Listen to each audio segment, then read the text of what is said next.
Welcome back. We're picking up from where we left off with part 2 of the Book of House.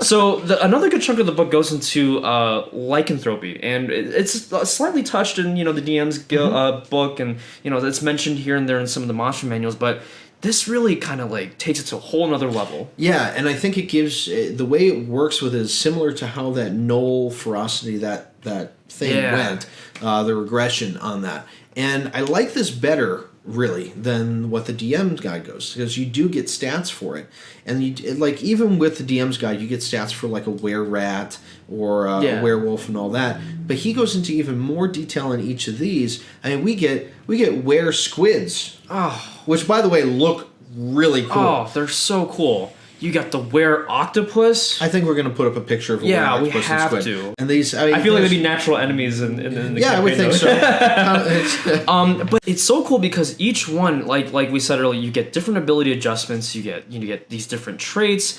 But one thing that's kind of cool is kind of the bigger, more ferocious the were creature you turn into, the higher the primal DC is. So if you want to risk and become like the were shark or the were bear, which is awesome, you risk increasing your chance of getting that this feral regression happening more often than if you were like a rat or a raven. Right, because the DC on a rat, for example, is 10. Right. Which you could pretty easily beat, I would think. Mm-hmm. But no, it's cool because they give you different actions that you can do that you didn't have before. Oh, the were-rat is cute. Mm-hmm. I'm sorry. All right, so so we've got lycanthropy in there. Yeah, there's all that. Exactly. But that's not all. No. For only 4 easy payments. He also includes backgrounds and customizations. And the cool thing about his backgrounds, the backgrounds are reliant upon certain things that you've already claimed or you have. Yeah. Like not just having a prerequisite for it of he has to be an elf or what have you. Resist the Urge specifically says the prerequisite for that is to has carried the feral regression trait. So you either have to be a lycanthrope or a Knoll. Or Knoll, yeah, in order to actually get that, yeah. In order to even get that. And it's based upon that feat. And it allows you to resist some of that resist the urge, I guess is the way to do it. The backgrounds are pretty interesting. I'm still a little bit frightened. Slightly disturbing photo of the rodeo rancher, but it's cool. It's a Knoll in a cowboy hat. And if you think we're lying, we're not. It's in there. Yes, it is in there. That's page 48. Definitely check out page 48. I do not want to mess with him. It's a trip. Yeah, I do not want to mess with him. I think what we're trying to say with it is that this embodies a lot of the things that we respect when it comes to a homebrew campaign or a homebrew book. This has a little bit of everything with it. You've got spells that are in there. You've got backgrounds. You've got races. Even mortal enemies like the big bads. Yeah, you get bosses in here. Big bads in you this get bosses thing. in here, and some of them are just insanely good. Go to the big bag. No, wait. Before we do that, go to the shovel.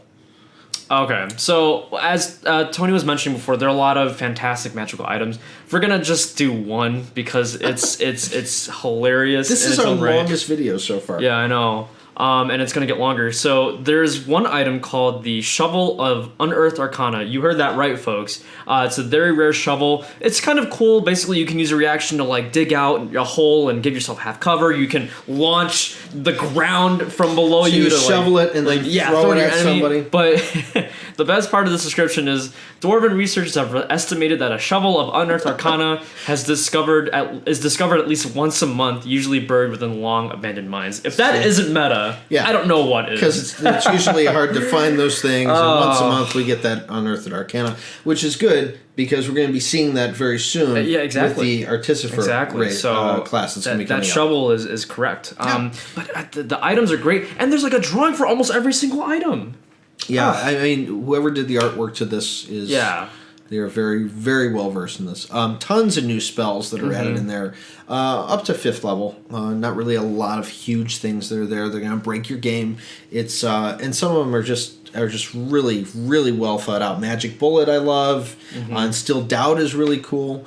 And there's just a lot of them there. And then of course we get to the cipher pages, which you have to spend time doing because that's some really awesome definitely content. worth it. You're gonna find something very, very cool if you decide to figure that out. Can we go to that big boss? Oh, this is the last thing. The combat conditions and the traits. Yeah, so not only do they add all these new monsters, these new items, these new races, there are new rules that you can implement during combat as well. So like there a lot of people do ask this. I've seen on a lot of forums like, oh, I want to attack the head. I want to hit his hand. You've got it right here. It adds certain stipulations for the player if they want to do that. Like it's like minus to the attack roll, and if they do it, then like it'll add a certain thing. Like they can't take a reaction, they become stunned. So like for players that like kind of like want to be more specific with their combat, this is available to them as well. Like I'd rather strike him in the eye. Like I'd like to try and poke his eyes out with it, or I'd like to bruise his ego. Yeah, that's the one I like is the ego. And there's so many other things. There's difficulty scale when it comes to DCs.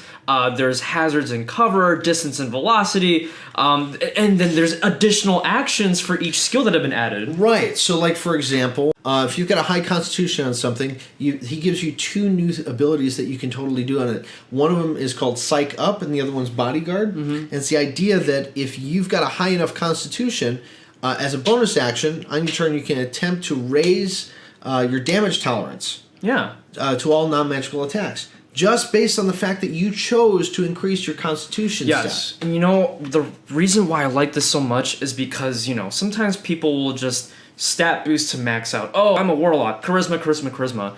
This gives so much more incentive to kind of, utilize your other skills that maybe you just happen to have a good thing in. Maybe you're just a smart person. This is great because, you're right. Strength is one of those dump stats that people don't normally use. But strength has 3 different things. One of them is moving a hazard. Moving a creature. Forceful attack. That forceful attack is pretty strong. You declare a melee weapon attack using strength. The target, your size or smaller, take a -5 penalty to your attack roll if the target hits. Target must make a strength saving throw against your DC. On a failed save, you push the target up to 10 feet away from you. Right. Yeah. Like besides like the Battle Master, no other fighter or anyone gets that like fighting ability. And that combines a hit because you still have the attack and a shove action. You're combining 2 actions into one thing, and it's so good because even fighters nowadays are putting most of their stats into dexterity. A lot of people put all that stuff into dexterity. You would hit the same with a finesse weapon as you would with a battle axe if you chose dexterity over strength. And this just gives you another reason to do it. Yeah, so it's kind of like a low-key section too, which is a shame because like this section is fantastic. It gives you so many new things that you can do with your stats. And then after we get into additional actions, we finally get into monsters and modifiers. Now, before we get into the monsters, one of the coolest things that I'm going to use this in my campaign, like starting yesterday.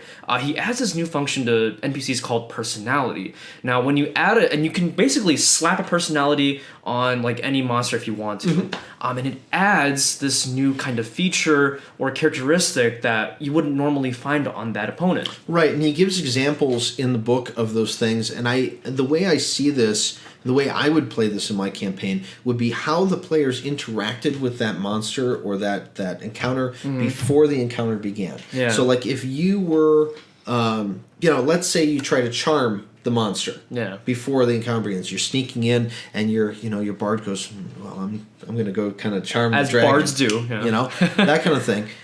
You can have the dragon then have the alluring personality afterwards. Right. I like that it takes the role play and adds it to the monster, and that you can drop it on the monster during your actual session. Easily, you don't have to, change it or worry about it or anything like that. It just gives them a special reaction. Right. I honestly would make a chart of this and just use it.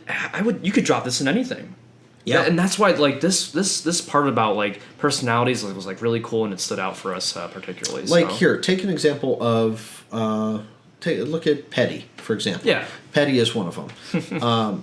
So Petty, it barely pays you much attention, save for occasional glances and sneers. We all know that character. Oh, yeah. There's always somebody there that's Petty. So then it gets, after making an attack, this creature can use a bonus action to shove a target in melee range. Yeah. No, I don't want to deal with you. But it adds that extra thing. Yeah. So it's like, I don't know. I love the new mechanic to that. In fact, I say that for like 90% of the stuff that's in this book. Yeah, exactly. So 90% again, the personalities are great.